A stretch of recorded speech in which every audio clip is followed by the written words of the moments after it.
A very good morning and thanks for tuning into the breakfast news on Rajya Sabha television. Well, lots making news this morning. First up, the headlines.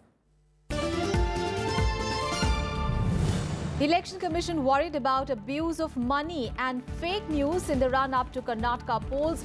128 crore rupees worth of cash, gold and liquor already seized. Campaigning blitz continues in the state with less than 10 days to go for the polls.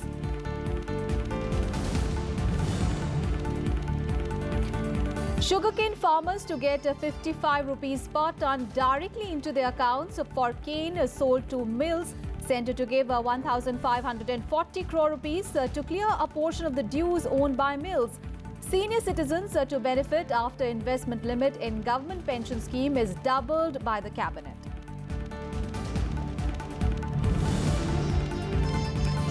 Prime Minister Modi calls for celebrating Mahatma Gandhi's 150th birth anniversary under the theme of Karyanjali, pushes for the use of technology and people's participation to ensure the world takes note.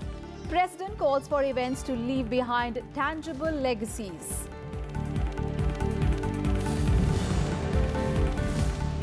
Ten people killed in accidents as heavy rains and storm lashed Rajasthan, 25 others injured.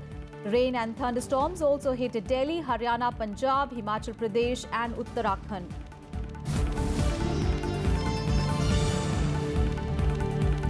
And Cambridge Analytica, the firm at the center of the massive data breach to shut down. Company denies any wrongdoing, says a negative press had left it with no clients and mounting legal fee.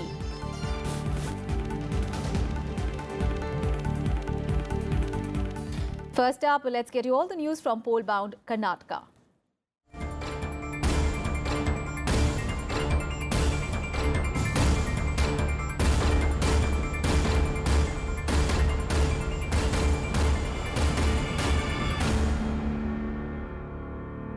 The Election Commission has expressed concern over abuse of money and fake news in the run-up to the Karnataka elections.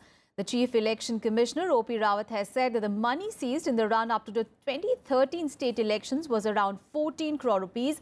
But this time around, with less than 10 days to go for the polls, around 128 crore rupees of cash, gold, silver, freebies and liquor have been seized. He said that the Election Commission is doing its bit to maintain the integrity of the polls. Commission has been worried on two very important aspects of our electioneering. One is abuse of money in different manifestations like cash, freebies, liquor, all sorts of things. And second, about this fake news, paid news, all kinds of data leaks, data harvesting, profiling, targeted communication to affect voting behavior. These two main challenges Commission looks at, and Commission is doing its bit to sort of innovate, to ensure that these ills do not affect the integrity of our elections. And therefore, you might have seen that in 2013 Karnataka elections, the total seizure of cash, freebies, liquor, everything was about 14 crores. Today, when we are 10 days away from the poll, means 10 more days are there for action, we have already seized something around 128 crores worth of cash, gold, silver, freebies and liquor, etc. Meanwhile, the BJP moved the Election Commission against the Congress on Wednesday. It accused the Congress party of playing the communal card in the election-bound Karnataka to woo Muslim voters and claimed that the state's chief electoral officer was not acting on its complaints. The BJP delegation to the Election Commission was led by Union Minister Nitin Gadkari. He said that they had provided evidence to back their charges against the Congress leaders and state government officials to the election watchdog. Gadkari alleged that the Congress leaders Ghulam Nabi Azad and Mallikarjun Kharge in their campaign in a Muslim locality in the state sought the community's votes for their party in the name of religion. Besides action against Congress leaders, the BJP demanded that a few deputy commissioners and some other state officials be removed. राज्य सरकार की यंत्रणा का लगातार दुरुपयोग कांग्रेस की सरकार से हो रहा है और इसलिए हमने डिस्ट्रिक्ट वाइज ये सब उदाहरण पुरावे सहित और भाषणों के साथ क्या क्या कहा है, ये सब बातें हमने इलेक्शन कमीशन को दी है और हमने कहा है कि आप इसका रिकॉर्ड जांच करिए और अगर ये गलत है तो निश्चित रूप से इसके ऊपर कार्रवाई होनी चाहिए और कुछ डिप्टी कमिश्नर जो है उनको हटाना चाहिए, उसके सिवा विश्वासार्हता निर्माण नहीं होगी। Meanwhile, Prime Minister Narendra Modi will undertake his third round of campaigning in the state of Karnataka today. He is slated to address rallies in Gulbarga, Bellary district and Bengaluru North. He had launched his campaign on 1st of May with a blistering attack on Rahul Gandhi and the Congress party. The Prime Minister's next round of campaigning would be at Tumakuru on 5th of May. Meanwhile, Uttar Pradesh Chief Minister Yogi Adityanath will also campaign in the state. He is slated to address public meetings at Sirsi, Sagar and Belur and Hanoli district. He will also address rallies on 4th of May as well as 5th of May and hold 11 public meetings. On 5th of May, he will also he'll also visit Bel in Normat.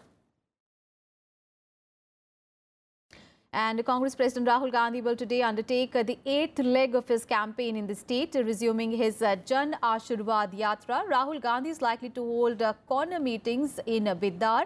Later, Rahul Gandhi will proceed to Bhalki, where he will hold 2 more meetings with the public and candidates before proceeding to Humnabad. The Congress chief is expected to cover Kalburgi, Gadag and Haveri districts of the southern state during his campaign on 4th of May. All right, let's get more details. My colleague Rajat Kain is now joining us from the Shiva Moga district. A very good morning, Rajat. So, as the opinion polls are forecasting a close fight between both the Congress and the BJP, we are seeing both the parties making all-out efforts, to woo the voters. And PM Modi also will be addressing a lot of rallies today, of course, looking to oust the Siddaramaiah dispensation from power in Karnataka.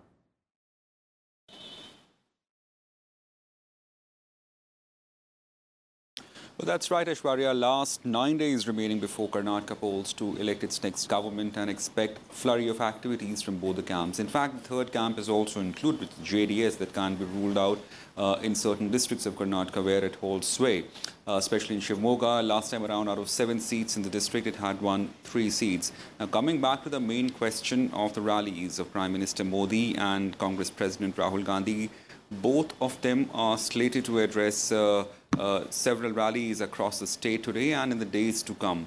Now, Prime Minister will address 3 rallies and Rahul Gandhi will address 4 rallies across the state. In the last rally, there was a Serbic attack on the government, on the state government by Prime Minister on the issues of agriculture, rural electrification and success of the schemes. At the same time, Prime Minister also accepted Rahul Gandhi's challenge that he had said that he wants to have a debate with Prime Minister, and he said fine, he's ready for that, and then he let him choose the place or anything of his choice, and then he is ready to debate with Rahul Gandhi. Agrarian issues are important, especially in certain belts of Karnataka, which is away from the city. And among the agrarian issue in the coastal area, which I've toured extensively, issues of arecanut farming, issues of the pepper farming, and what farmers are facing troubles in getting the apt price for the crop are among the crucial issues that are dominating the discourse. Besides the issues of agrarian distress, BJP is alleging that schemes of Siddaramaiah government, especially the Bhagya schemes, which are quite famous here, they haven't really worked, they haven't resulted in what it were meant for. Rather, it has put a burden on the state's treasury. On the other hand, Congress is dismissing all these allegations and saying those schemes were meant to help the poor, the weak section, and they have achieved its result. All right. Thank you so much, Rajat, for all those updates there. We'll just come back to you in the subsequent bulletins. Meanwhile, JDS Supremo H.D. Devegowda has played down Prime Minister Narendra Modi's comments praising him. Reacting to the Prime Minister's comments, Devegowda attacked the Chief Minister Siddaramaiah, saying that the Prime Minister Modi was highlighting how the Congress tried to demolish Kannaliga pride by not giving due respect to a man from the state who became the Prime Minister. Gowda, however, ruled out any tie-up with the BJP. Prime Minister Modi, during his election rally, had said that Congress President Rahul Gandhi had insulted Deve Gowda. The Congress reacted to the Prime Minister's statement, saying that it is the Prime Minister who had insulted Deve Gowda in the past. A Kannadiga has become the Prime Minister. How Siddaramaya's government tried to demolish the Kannadiga's pride, that he has understood from his own agencies, taking that as a background, he has told this is how Congress gives the respect to a Kannadiga who has become the Prime Minister. So that is the only thing which is made in his, he want to gain that sympathy. Maybe. That's all. That doesn't mean there is Gathbandhan. प्रधानमंत्री जी स्वयं तारीफ करके गए हैं, पहली बार आए हैं अपनी पब्लिक मीटिंग में। और इन्हीं प्रधानमंत्री नरेंद्र मोदी ने, तब प्रधानमंत्री नहीं थे, देवे गौड़ा जी का अपमान किया था 2014 में। And Karnataka Chief Minister Siddaramaiah has countered the Prime Minister's challenge to Rahul Gandhi. In a tweet, Siddaramaiah challenged Prime Minister Narendra Modi to speak about the achievements of the BJP government led by B.S. Yediyurappa in Karnataka for 15 minutes by looking at a piece of paper. The Karnataka Chief Minister challenge comes after the Prime Minister at his 1st of May rally dared Congress President Rahul Gandhi to speak in any language about the achievements of his party's government in the state without referring to a piece of paper for 15 minutes. And here is our special report. Chikmagaluru, the picturesque holiday destination of Karnataka, is witnessing a triangular contest between the Congress, BJP and the JDS. Even as all the three parties claim of winning the most number of seats, it is the presence of the JDS and the large number of Okaliga voters in the district which have made the contest as very interesting and keen. Here is a report. It is not just the change of geography crossing over the western Ghats from coastal belt of Karnataka, the political contours too change in this home of coffee plantation. The direct Congress-BJP fight gets triangular in Chikmagaluru with JDS in the fray. Salamanna, first question, Raitra Salamanna, farmers loan issue. ಇವತ್ತು ರೈತರ ಸಾಲ ಮನ್ನಾ ಮಾಡೋದೇ ನಮ್ಮ ಪಕ್ಷದ ಮೊದಲನೇ ಕಾರ್ಯಕ್ರಮ. ಮತ್ತು ಜನಪರವಾದಂಥ ಆಲೋಚನೆಗಳು ಮಾಡ್ತಾ ಇದ್ದೀವಿ. ಕುಮಾರಸ್ವಾಮಿ ಅವರು ನಮ್ಮ ರಾಜ್ಯದ ಅಧ್ಯಕ್ಷರು ಭಾಳ ಒಳ್ಳೆಯ ಕಾರ್ಯಕ್ರಮಗಳನ್ನು ಕೊಡ್ತಾ ಇದ್ದಾರೆ ಜನಪರವಾದ್ದು. ಆ ಇಶ್ಯೂ ಇಟ್ಕೊಂಡು ನಾವು ಇವತ್ತು ಚುನಾವಣೆಗೆ ಹೋಗ್ತಾ ಇದ್ದೀವಿ. Out of the 5 assembly seats in the district, which has a high number of Okaliga community voters, JDS is holding 2, Mudigere and Kadur, and is considered to have impact on other 3. At the end of the fight, the BJP, which won 2 seats of Sringeri and Chikmagaluru Taluka, is confident of improving its tally by at least doubling it. The party, however, dismisses any contest from the JDS. It is the ruling Congress they feel will pose a fight. यहाँ पूरा triangular set तो है, मगर ज़्यादा हमें कांग्रेस के साथ हमें लड़ना ज़रूरी है. यहाँ JDS का यहाँ 2 सीट है, एक तो कड़ोर और एक मोड़गेरे, मगर इस बार हमें कांग्रेस हमारे साथ ज़्यादा जीतने के काम कर रहा है. Facing the heat of a triangular contest, the Congress is also fighting to hold on to its tally of single-seat Tarikere in the district, which has been historically significant for the party. This time it says the result will be different in the triangular contest. The last time the scenario was very different, and last 10 to 15 years scenarios were very different, because they have brought this religion issue here, mainly the religious issue, and they have divided the society between the casteism. Now that has gone, and people have known that they are just only talking and they are not implementing anything. Meanwhile, citing its earlier performance of not just winning but also giving a tough fight on other seats, Deve Gowda's party claims that not only will they sweep Chikmagaluru, but will also form the government in Karnataka. ಜನಪರವಾದಂಥ ಕಾರ್ಯಕ್ರಮಗಳಿಲ್ಲ. ಇವತ್ತು ನಮ್ಮ ಪಕ್ಷಕ್ಕೆ ಸ್ಪಷ್ಟವಾದಂಥ ಒಂದು ನೀತಿ ಇದೆ, ಜನಪರವಾದಂಥ ಕಾರ್ಯಕ್ರಮಗಳಿದೆ. ಇವತ್ತು ನಾವು ರೈತರ ಪರವಾಗಿದ್ದೀವಿ, ದಲಿತರ ಪರವಾಗಿದ್ದೀವಿ, ಅಲ್ಪಸಂಖ್ಯಾತರ ಪರವಾಗಿದ್ದೀವಿ, ಮಹಿಳೆಯರ ಪರವಾಗಿದ್ದೀವಿ, ಎಲ್ಲ ಶೋಷಿತ ವರ್ಗದ ಜನರ ಪರವಾಗಿ ನಮ್ಮ ಕಾರ್ಯಕ್ರಮ ಇದೆ. All the 5 seats in Chikmagaluru are facing triangular contests between the Congress, BJP and the JDS. Given high numbers of Wakalik voters across this region, the JDS and its impact on these polls, especially in these 5 seats, cannot certainly be ruled out. In Chikmagaluru with camera person MS Suresh, Rajat Kane for Rajya Sabha TV.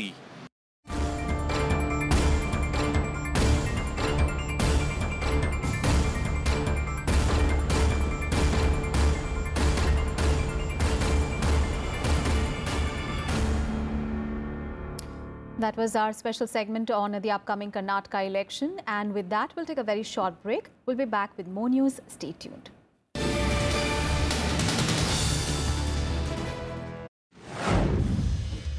Hello and welcome to Security Scan. I'm Vishal Dahiya, and this week we will discuss the initiatives taken by both India and China to maintain peace and tranquility along the line of actual control.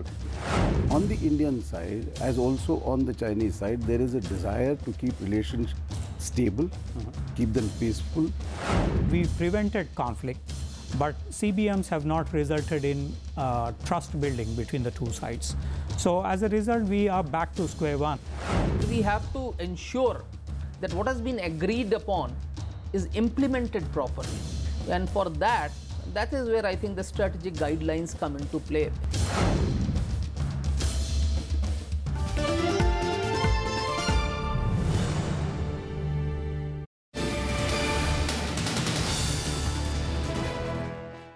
Welcome back after the break. Several landmark decisions were taken by the Union Cabinet on Wednesday. The meeting chaired by the Prime Minister decided to give a boost to the agriculture sector, provide benefits for minorities and initiatives to increase the ease of doing business, among other things. Here is a report. The government approved the continuation of the Agri Umbrella Programme, Green Revolution Krishi Unnati Yojana till 31st March 2020 that has a central outlay of 33,269 crore rupees. The Cabinet Committee on Economic Affairs said the scheme is in line with fulfilling the objective of doubling farmers' income by 2022. The program was launched last year after clubbing 11 agricultural sector schemes. कृषि विभाग की चलने वाली विभिन्न योजनाएं जो अलग अलग चलती थीं, उनमें अधिक समन्वय, अधिक तत्परता और अधिक मॉनिटरिंग की आवश्यकता थी, जिसके कारण हमारी सरकार का जो संकल्प है कि 2022 तक किसानों की आमदनी को हम दुगना करें, तो उसके लिए आज हमने निर्णय किया है कि 11 स्कीम को अब हम एक अम्ब्रेला स्कीम में ला रहे हैं.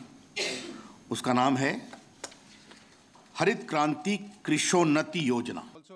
The Union Cabinet also approved a production-linked subsidy of 55 rupees per ton for sugarcane farmers for cane sold to the mills. The move will help cash-starved sugarcane farmers who are facing huge losses due to a sharp fall in sugar prices after record production. The centre has already doubled sugar import duty to 100% and scrapped export duty to check sliding domestic prices. The Cabinet also approved 3 new terminal buildings at Guwahati, Chennai and Lucknow airports at a cost of over 5,000 crore rupees. 5,000 crore रुपए Chennai, Lucknow, Guwahati airport के total infrastructure development में हम खर्चा करने जा रहे हैं. इसके कारण इनका क्या विस्तार होगा आपको हम बता दें. इसके अलावा हमको आपको बताते हुए खुशी हो रही है कि 21,000 करोड़ रुपए का कॉर्पस बनाया गया है, जिसमें हम कई एयरपोर्ट को और अपग्रेड करने वाले हैं, जिसमें आज चेन्नई, गुवाहाटी, लखनऊ हो गया, अगरतला है, पटना है, श्रीनगर है, पुणे है, तिरुचि, विजयवाड़ा अपलोड भी लाइक दिस. तीनों महत्वपूर्ण गेटवे सिटीज़ में ये टर्मिनल्स जो होंगे वो बहुत कैपेसिटी भी तो देंगे ही देंगे, लेकिन साथ में जिस प्रकार से हम लोगों ने इन्हें रचा है, जो इनका डिज़ाइन है, वो जो स्थानीय संस्कृति है, कला है, उसको दर्शाती है, उसे उजागर करती है. और वो भी हम लोगों के लिए एक बहुत गर्व की बात है कि ये डिज़ाइन जो है इतने हम लोगों ने सुंदर तरीके से इन्हें रचे हैं. The Cabinet also approved renaming and restructuring the multi-sectoral development program as Pradhan Mantri Jan Vikas Karyakram. Under the scheme, the population criteria has been lowered from 50% to 25% in minority concentration towns and clusters of villages. Minority groups in 308 districts will benefit from the scheme instead of the earlier 196. Giving a major boost to expanding healthcare infrastructure, the government decided to establish 20 new AIIMS and upgrade 70 existing medical colleges. For this, the Pradhan Mantri Swasthya Suraksha Yojana has been extended up to 2020. The Union Cabinet also approved a 100-bed hospital at a rural health training centre in Delhi's Nazafgarh for about 95 crore rupees. The Cabinet also approved an ordinance to amend the Commercial Courts, Commercial Division and Commercial Appellate Division of High Courts Act for faster disposal of commercial disputes. According to a bill that's pending in Parliament, the specified value of a commercial dispute will be brought down to 3 lakh rupees from the present 1 crore rupees. Panchanan Mishra's report for Rajya Sabha TV. And providing some relief to senior citizens, the government has doubled the investment under the Pradhan Mantri Vyay Vandana Yojana to 15 lakh rupees. It has also extended the subscription period by 2 years till 31st of March 2020. The scheme provides an assured pension based on a guaranteed rate of return of 8% per annum for 10 years. There is also an option for pension on a monthly, quarterly, half-yearly or annual basis. The move will enable up to 10,000 pension rupees per month for senior citizens.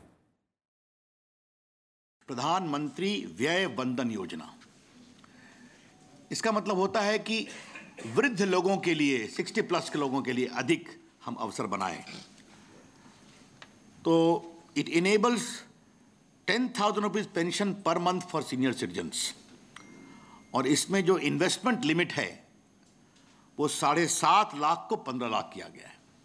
आपको मालूम है कि ये योजना LIC maintain करती है और हमारी सरकार का एक बजट अनाउंसमेंट था कि हम 8% इंटरेस्ट को गारंटी करेंगे सीनियर सिटीजन्स के साथ और LIC की कमाई और 8% इंटरेस्ट देने में जो कठिनाई होती है उसको गवर्नमेंट सब्सिडाइज करेगी। ये इसका पूरा कॉन्सेप्ट है, आपको याद होगा। तो ये 7.5 लाख जो था इसको 15 लाख किया गया है। आज एक बहुत ऑलमोस्ट डबल और लिटरली डबल और इसमें लगभग 10,000 पेंशन पर मंथ ऐसे लोगों को विथ डिफाइंड 8% इंटरेस्ट आएगा। तो ये बहुत ही ऐतिहासिक फैसला है। On to some other news now. President Ramnath Kovind on Wednesday chaired the first meeting of the National Implementation Committee for commemoration of 150th birth anniversary of Mahatma Gandhi at the Rashtrapati Bhavan.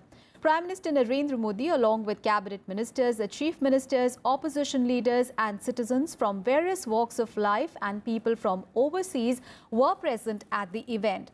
In his speech, President Ramnath Kovind said that the event must be elevated to a global celebration to leave behind tangible legacies. And speaking at the meeting, Prime Minister Modi stressed that all the programs associated with this celebration should be designed around the theme of a Karyanjali or Gandhi in action. He further emphasized the need to use technology in the celebrations so that the whole world can take note and participate.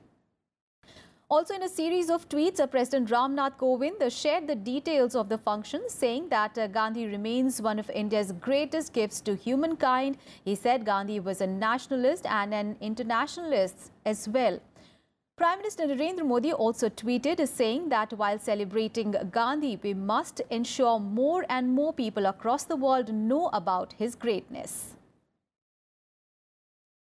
राष्ट्रपति जी ने खुद संदेश में बताया कि गांधी जी का ideology हम लोग को मेंटेन करना बहुत ज़रूरी है। प्राइम मिनिस्टर ने भी बताया और जो भाषण दिया सब पार्टी एक साथ में मिलकर बताया कि हमारा गांधी जी का सेलिब्रेशन ऐसा ढंग से करना चाहिए कि गांधी जी की philosophy should reach at the grass root level. इसी के लिए कोई यूनिवर्सिटी का सजेशन दिया है, कोई यूनाइटेड नेशंस का स्पेशल सेशन करने का सजेशन दिया है, हम लोग जैसा वर्ल्ड पीस कन्वेंशन करने का सजेशन दिया है। I made a suggestion that ahimsa, one of the doctrines of the Mahatma, should be put in the preamble of the Constitution as a tribute to Mahatma Gandhi. And at least 10 people were killed in rain-related road accidents in different parts of Rajasthan on Wednesday. The accidents occurred after a dust storm along with heavy rains lashed the state. Casualties were reported from Dholpur, Alwar and Bharatpur. 25 people have also been injured. Meanwhile, a squall and dust storm followed by heavy rain also lashed Delhi and NCR, bringing the minimum temperature to 22 degrees Celsius. The gusty winds toppled and fell trees at many places, blocking portion of roads that resulted in traffic jams in several areas. 15 flights arriving at the Delhi airport have also been diverted due to the sudden change in weather. Meanwhile, Shimla turned dark during the day on Wednesday due to heavy rain and cloudbursts over the city. Street lights were on the day, causing inconvenience to the motorists. And high speeds and winds and rain also threw life out of gear in different parts of Uttarakhand as well. Several shops and houses were damaged by the cloudburst in Chamoli district. Even in Kumaon, storm and rain caused trouble to people. In our big international focus now, Cambridge Analytica, the political consultancy at the center of the Facebook data sharing scandal, is shutting down. The company said that Cambridge Analytica and its British parent firm SCL Electrics Limited are shutting down immediately and that they will begin bankruptcy proceedings. The firm said in a statement that the media coverage after the scandal came to light drove away all of the company's customers and suppliers. However, a British committee says that the company should not escape scrutiny through its decision to shut down. The firm was accused of improperly obtaining personal information on behalf of political clients, and according to Facebook, data up to 87 million of its members was harvested by a quiz app and then passed on to the political consultancy. Well, we've got to make sure that this is not an attempt to run and hide, that these companies aren't closing down to try and avoid being rigorously investigated for the allegations that have been made against them about the way they've used data, the ethics and the legality of their practices. Those investigations have to continue. We have to know what happened. It's very easy to close down companies and for the people behind those companies to re-emerge elsewhere with their data and their contacts intact. And that's all in this edition of Breakfast News. Thanks for watching.